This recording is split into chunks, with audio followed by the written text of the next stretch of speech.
Manga, a word that evokes images of colorful comic books and animated series, is a tradition deeply rooted in Japan's history.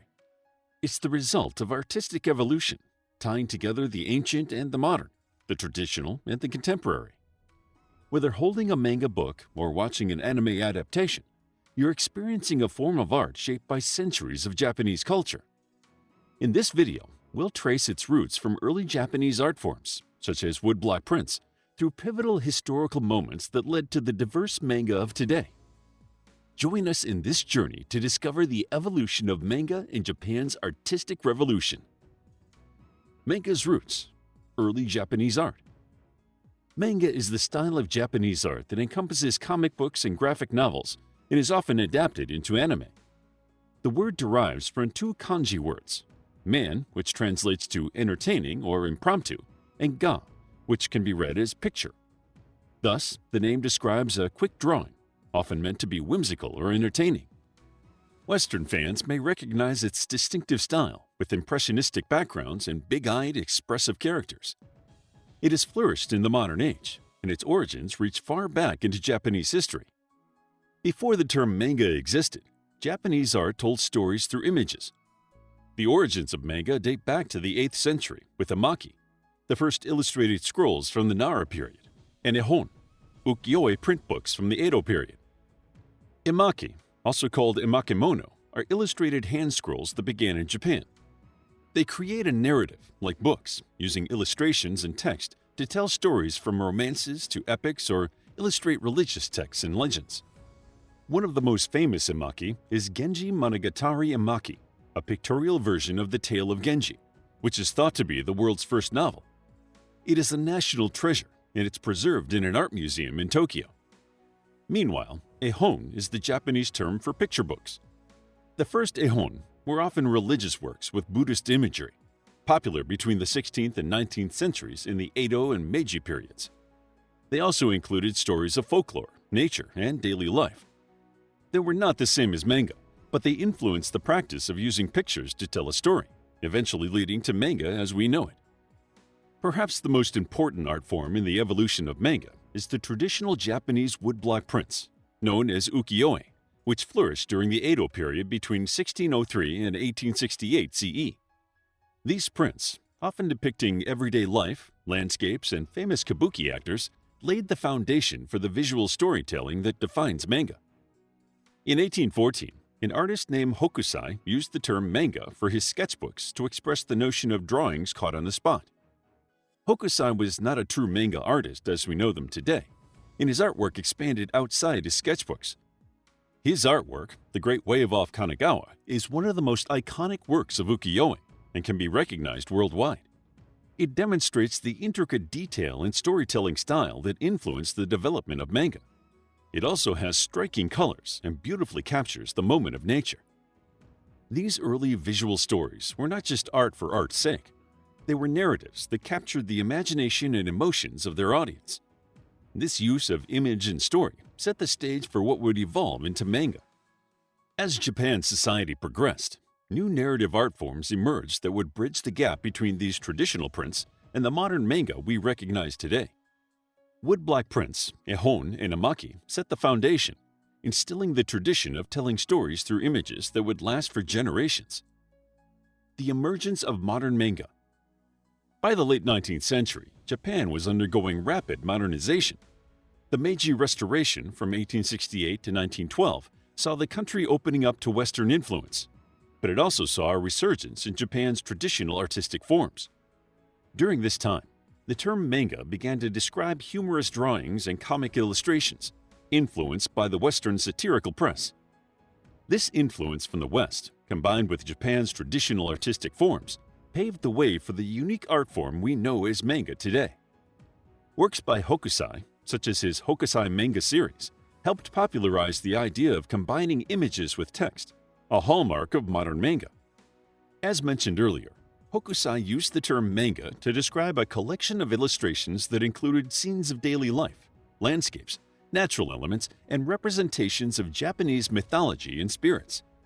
While he did use the term, he is not often credited with its first use, possibly because he used it in a different context than its modern meaning. He simply used it to describe quick, on-the-spot drawings. In 1902, the first real manga was published in the Jiji Shimpo newspaper. It was authored by one of the early pioneers of the new comic art, Rakuten Kitazawa. Kitazawa is credited with the first use of the word manga in the modern sense, and its first reuse after Hokusai. He is considered one of the founders of manga, and his contributions were instrumental in shaping the art form into what it is today. Later, influenced by the Western satirical press, this painter founded his own magazine, Tokyo Puck.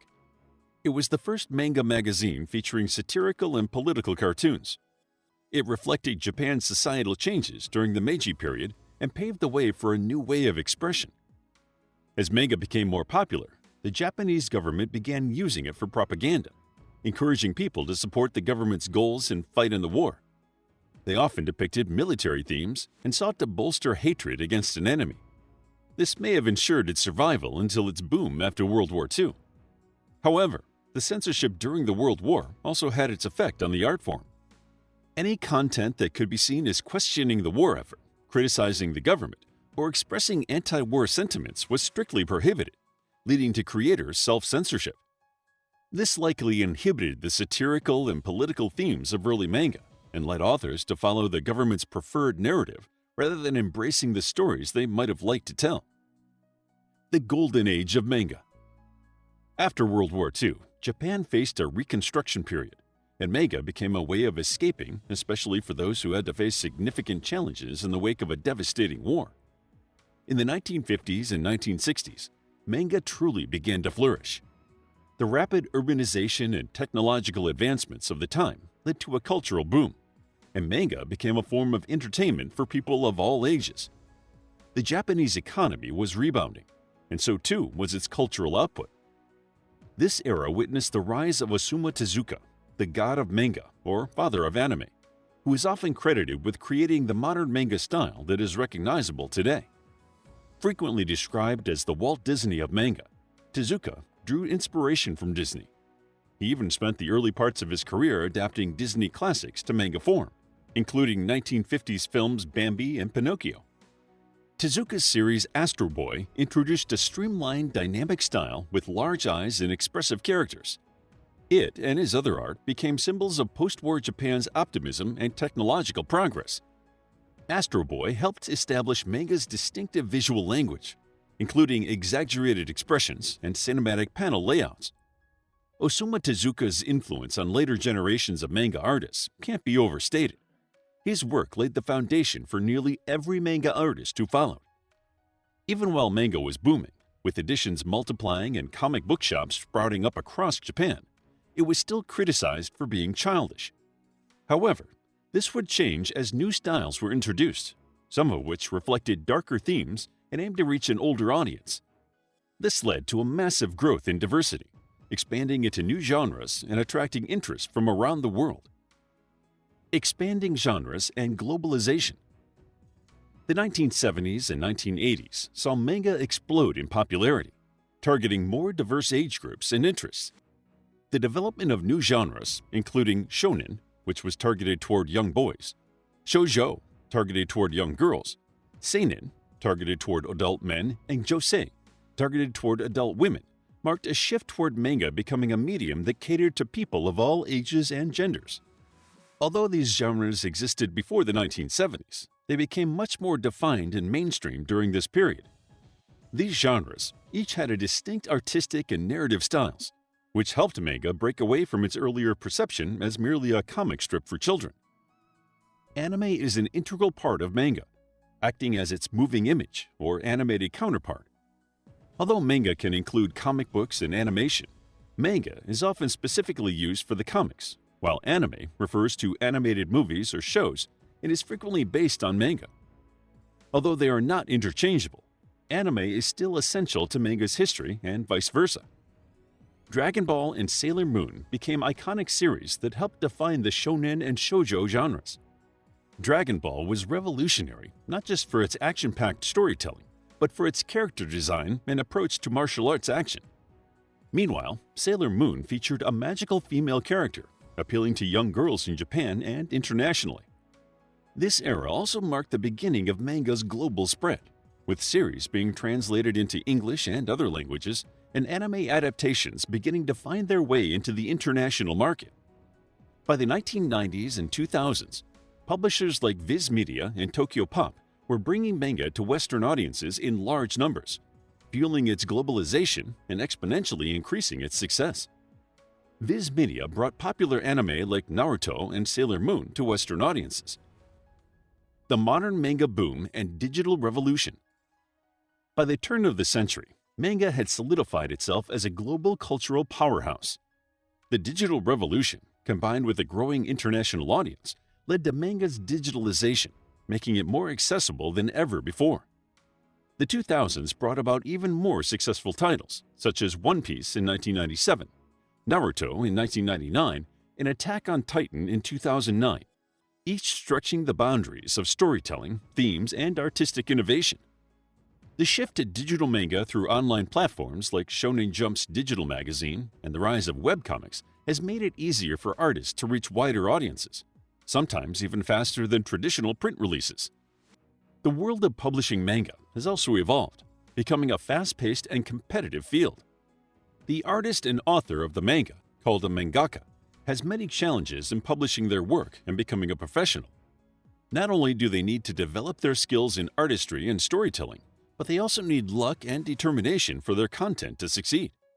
Once they've written and illustrated their work, their success depends primarily on their publisher. Before being produced, the manga is published in several episodes in a pre-publication magazine. Depending on the success of this pre-publication release, the manga publisher decides whether to publish the work in a volume or stop the collaboration. The future of the mangaka depends on the success of this trial publication. Some become very famous, while others fade into obscurity.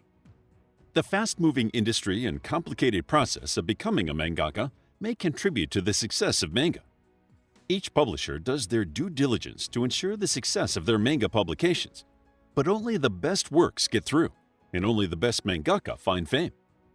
Between the competitiveness of its publication, its rich cultural history, and its ancient artistic tradition, manga is an incredible testament to Japanese art. Although it looks different from the original art forms that inspired it, it has taken hold of the world and is well known and loved in Japan and worldwide. Manga is more than just a style of art. It's an industry that influences pop culture globally, including films, merchandise, video games, television shows, and more. How would you like to get a deeper understanding of history, impress your friends, and predict the future more accurately based on past events? If this sounds like something you might be into, then check out the brand new Captivating History Book Club by clicking the first link in the description. To learn more about Japan and its culture, check out our book, Modern Japan, a captivating guide to modern Japanese history starting from the period of the Tokugawa shoguns through the Meiji era and Imperial Japan to the present. It's available as an ebook, paperback, and audiobook. If you found the video captivating, please hit the like button and subscribe for more videos like this.